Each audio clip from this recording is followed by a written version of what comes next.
Një ngjarje e pazakontë ka ndodhur në Prizren, ku këngëtari Vllaznim Krasniqi është denoncuar i zhdukur nga bashkëshortja e tij pasi nuk u kthye në banesë për disa ditë. Vllaznim Krasniqi më 6 prill kishte shkuar në një lokal nate në Top Liçan të Suarekës për të kënduar. Pasi nuk është kthyer më në shtëpi, gruaja e ka denoncuar të zhdukur më 9 prill, duke deklaruar në polici se nuk kishte më asnjë kontakt me të dhe se ai ishte larguar pa lënë gjurmë. Ajo kishte përshkruar edhe pamjen e jashtme të tij dhe veshjen që kishte pasur, si dhe tatuazhet që mban në trup.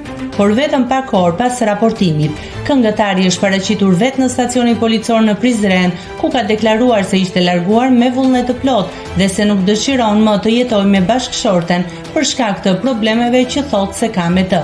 Ai është shprehur se gjatë këtyre ditëve kishte qëndruar në motel të ndryshme në Prizren, duke shmangur kontaktet me bashkëshorten e tij.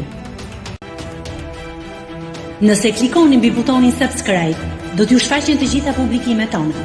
Ju ftoj t'i bëni subscribe kanalit, të pëlqeni videot dhe të lini komentin tuaj.